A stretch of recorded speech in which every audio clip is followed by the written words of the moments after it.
Hey y'all, it's Dr. Shamanda. Welcome or welcome back to my channel. If you are new here, I am a licensed mental health and addictions therapist based out of North Carolina, and I specialize in financial therapy, which is all about helping you heal and understand your relationship with money. But on this channel, I share my own personal finance journey towards building wealth, saving, investing, and paying off debts. So, welcome or welcome back. All right, guys, welcome back. Seriously, happy Monday. It is August 3rd, and obviously we're getting started with August. The year is going by, and it is time for another student loan payment. And I'm saying another, like I've been doing this for a long time. That's not true. I literally just my payments resumed last month, so I made my first payment July, and then my second payment is due today, or technically on the 2nd, was Sunday. So but I want to continue this journey because I did start this series last month, I believe, and I want to continue this on. So let's talk about it.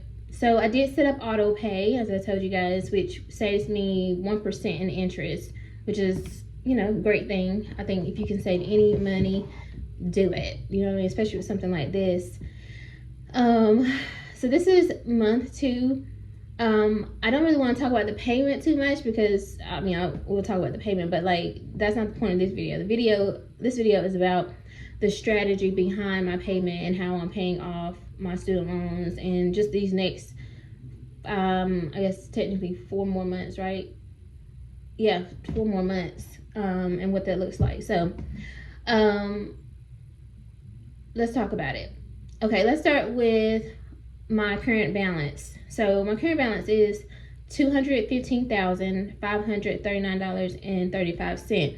And if you heard that correct. So technically my balance has increased, which I'm not really surprised by, because keep in mind I am paying the minimum payment, and this is income based on my tax filings from last year. So when I was working my W-2 hospital job, and I was just doing my contract work part-time. So my payment is $385.48.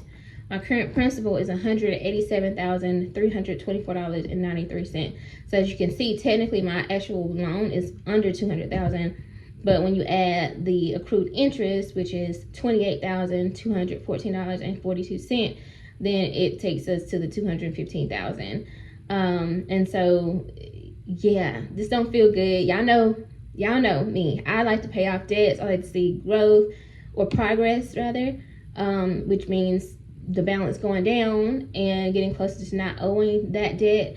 And the student loans, this is different. It's different and it feels different. So I wanted to take a moment to talk about this. So obviously my balance increased.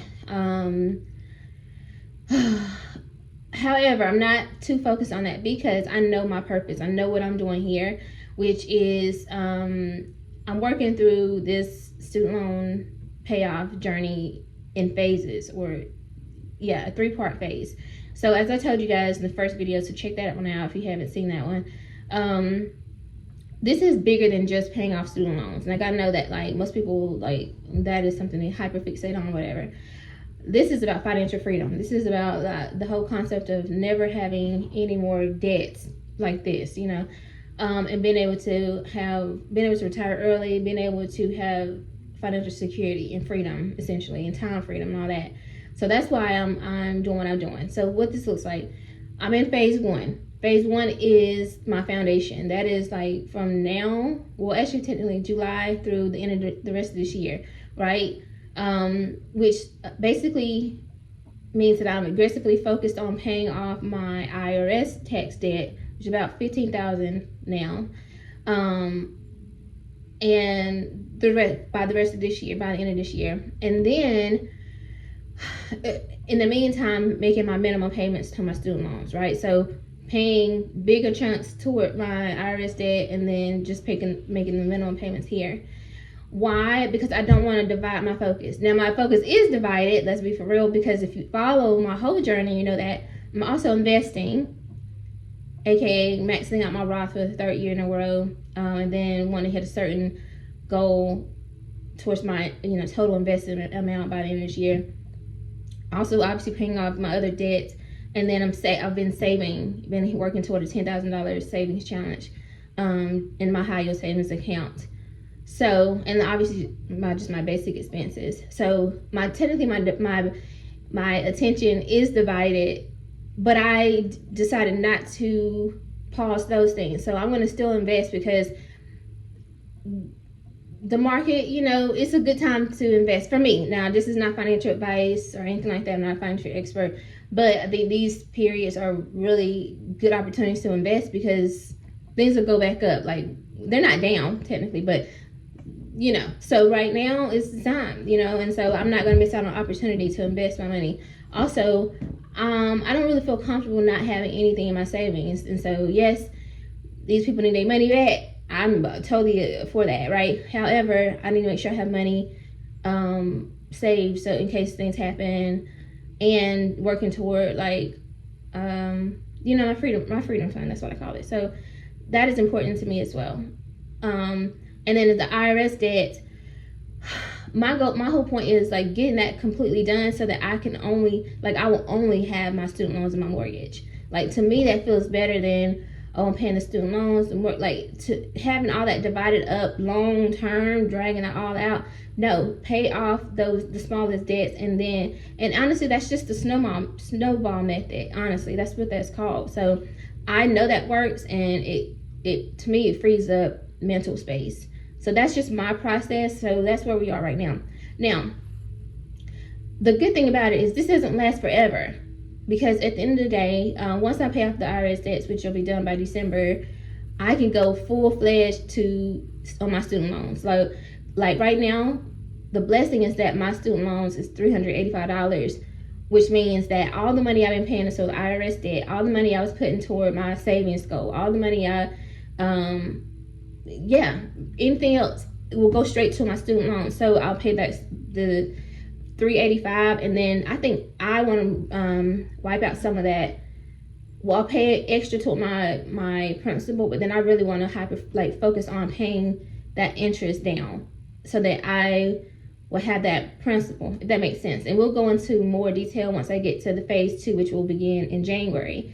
So that's the exciting part, is like I won't have any consumer debt, IRS debt, anything. I will just only have my student loans and my mortgage, and I can just really go all in. Now, I'll still be investing because my goal is to still max out my Roth every year, and I'll still put money toward my solo 401k, but for the most part, and I'll still add money to my savings goal because I have another savings goal next year. So I get it. It's still like but when it comes to debts, all the debt money will go straight towards student loans, if that makes sense. So, really big chunks towards student loans, and like paying them off, like the smallest to largest. That's the other thing.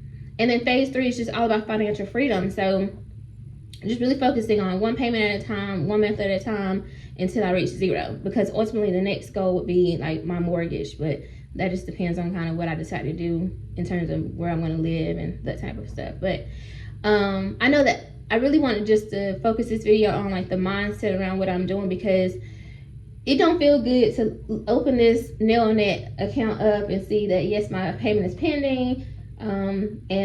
But when I opened this up last month, this current balance was lower, and now it's higher.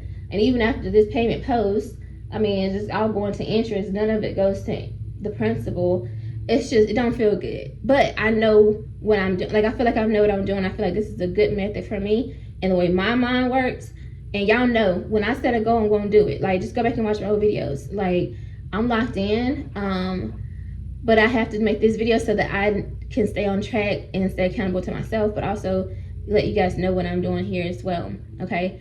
So, I just want to say thank you so much for being on this journey with me. And a lot of people condemn people for student loans and stuff. I think it was a good investment for me. It worked out for me. Do I believe in like universities and student loans and all that stuff? No. If I could go and do it again, probably not.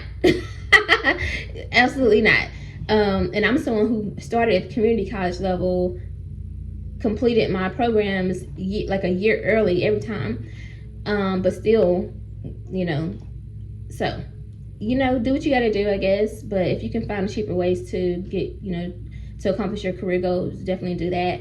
Things are shifting now. I don't think all these degrees are that important or needed or necessary. And I'm also saying this as someone who has served as a university professor for years.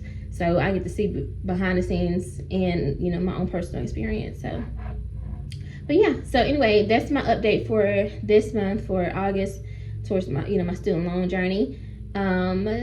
Tap in next month to see where we at. Lord have mercy. Anyway, y'all, thank y'all so much for watching. I hope you like this video. If you do, like, comment, subscribe, share, and I will see you guys in the next one. All right, bye.